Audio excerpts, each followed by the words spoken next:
पैदा होता है कि आया फीडिंग के दौरान मदर नेक्स्ट मेंस्ट्रुअल साइकिल में दाखिल होगा या नहीं। तो नेचुरली जब भी हार्मोन आता है प्रोलैक्टिन हार्मोन या एस्ट्रोजन और प्रोजेस्टेरोन हार्मोन जैसे ही बॉडी में होता है, तो रिप्रोडक्टिव साइकिल मतलब कि मेंस्ट्रुअल साइकिल, इसके लिए जो हार्मोन है वो एक है फॉलिकल स्टिमुलेटिंग हार्मोन और दूसरा है ल्यूटिनाइजिंग हार्मोन।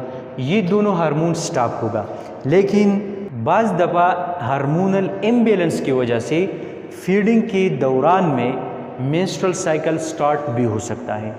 नेचुरली ये साइकिल इस तरह होना चाहिए कि जब तक बच्चा फीड ले रहा है तो रिप्रोडक्टिव साइकिल को स्टॉप होना चाहिए, लेकिन अगर ये फीडिंग के दौरान रिप्रोडक्टिव साइकिल स्टार्ट है तो इसका मतलब ये है कि हार्मोनल इम्बैलेंस है। अंदर क्या है? Hormonal imbalance. और हार्मोनल इम्बैलेंस के बहुत से काजेज़ है, वो हम फिर बाद में। कंडीशन है कि मदर वर्कर है या एल चाइल्ड है या मदर अंडर नरिश है, या अगर वर्कर मदर है और इसको टाइम नहीं मिलता specific time for the feeding of baby, तो इसको मिल्क किस तरह निकालना है। तो इसके लिए एक मैनुअल ब्रेस्ट पंप और एक ऑटोमेटेड ब्रेस्ट पंप मिलता है। तो एक मैनुअल तरीक़े से मेमोरी ग्लैंड से मिल्क निकाल सकते हैं और दूसरा एक मशीन होता है जो ऑटोमेटिक। मैनुअल में एक पंप होता है, उस पंप के ज़रिए मेमोरी ग्लैंड से मिल्क आता है और उसमें जमा होती है। फिर आप इसको एक बॉटल में फीडर में रख सकते हैं और बच्चे को जिस वक्त आप चाहे आप दे सकते हैं। दूसरा एक पंप होता है जो ऑटोमेटेड होता है, आपको उसको चलाना नहीं चाहिए। वो इस तरह पंप होता है जो मेमोरी ग्लैंड को इस तरह फिक्स हो जाता है और इससे मिल्क खुद ब खुद निकालता है। तो इसको कहते हैं ऑटोमेटेड ब्रेस्ट पंप और इस प्रोसेस को कहते हैं स्ट्रिपिंग।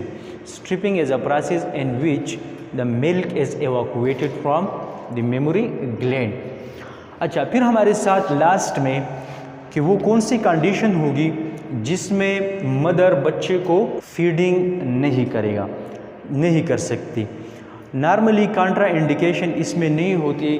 जैसे ही बच्चा पैदा होता है तो इसको as soon as possible lactation start करना है, फीडिंग स्टार्ट करना है। तो कॉन्ट्रा इंडिकेशन दो कंडीशन इसमें है, एक है गैलेक्टोसीमिया। गैलेक्टोसीमिया एक कंडीशन है जिसमें बच्चे की बॉडी में एक एंजाइम है और इसका डिफिशिएंसी होता है और उस एंजाइम का नाम है गैलेक्टोज 1 फॉस्फेट यूरिडाइल ट्रांसफेरेज एंजाइम। ये एंजाइम है और बॉडी में इसकी डिफिशिएंसी होता है। बच्चे के बॉडी में क्या होता है? डिफिशिएंसी। डिफिशिएंसी का मतलब ये है कि ये कम होता है। इस एंजाइम का काम क्या है? इस एंजाइम का काम ये है कि मदर मिल्क में क्या होता है? गैलेक्टोज। क्या होता है? गैलेक्टोज। तो उस गैलेक्टोज को कन्वर्ट नहीं कर सकते शुगर को, ग्लूकोज को, तो उसकी बॉडी में वो जमा होते रहते हैं गैलेक्टोज और फिर ये डायरिया, इंडाइजेशन और लूज मोशन, वॉमिटिंग का सबब बन सकते हैं।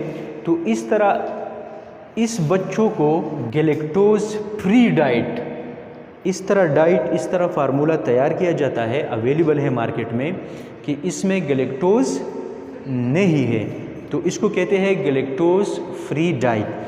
तो वो बच्चे उस डाइट को अच्छी तरह डाइजेस्ट कर सकते हैं और ये एब्जॉर्ब हो सकती है। दूसरा कंडीशन ये है कि अगर मदर को HIV है, एड्स अभी तक नहीं है, लेकिन HIV मतलब ये है कि मदर कैरियर है। तो अगर मदर कैरियर है, इसकी बॉडी में HIV प्रेजेंट है, सस्पेक्टेड है, तो ये मदर उस बच्चे को दूध नहीं पिला सकती, क्योंकि हो सकता है कि ये वायरस मिल्क के ज़रिए बच्चे की बॉडी में दाखिल हो जाए और इसको एड्स हो जाए। इस तरह एड्स की वो जो वायरस है, HIV वायरस है, ये वायरस तो खून के ज़रिए, बॉडी सिक्रीशन के ज़रिए और इसमें एक मिल्क भी हो सकता है, तो मिल्क के ज़रिए इसके चांसेस खून की बनिस्बत कम होती है, लेकिन फिर भी चांसेस है कि ये ट्रांसफ़र हो जाए। अच्छा, तो ये था लैक्टेशन। स्टार्ट होता है सून आफ्टर डिलीवरी और ये क्यों ज़रूरी है, तो ये सब हमने पढ़ा है। इसमें अगर आपकी कोई क्वेश्चंस हैं तो आप पूछ सकते हैं। Galactosaemia is a condition in which galactose 1 phosphate uridyl transferase enzyme is deficient. Da paki kemi kam nu da च paki kemi gana nu pa mother milk के da mother milk शो ये mother milk है। इस mother milk में जो galactose है, क्या है? इस एंजाइम का काम है इस गैलेक्टोज को कन्वर्ट करना ग्लूकोज में। ग्लूकोज मतलब कि शुगर में। तो अगर ये एंजाइम उस बच्चे के, ये रेयर केस है, अगर बच्चे की बॉडी में ये नहीं है तो ये किस तरह कन्वर्ट होगा? मतलब ये है कि ये कन्वर्ट नहीं होगा और ये गैलेक्टोज उस बच्चे के बॉडी में होगा।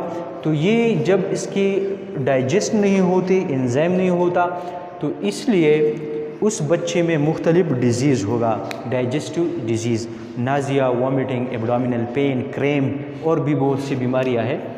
तो उस बच्चों के लिए एक फार्मूला तैयार होता है, इसको कहते हैं गैलेक्टोज फ्री डाइट। और वो गैलेक्टोज फ्री डाइट उस बच्चों को देती है कि इसमें गैलेक्टोज नहीं होती, इसलिए कि इसके बॉडी में ये एंजाइम नहीं है। तो एंजाइम का काम है गैलेक्टोज को कन्वर्ट करना। तो उस बीमारी का नाम है गैलेक्टोसीमिया।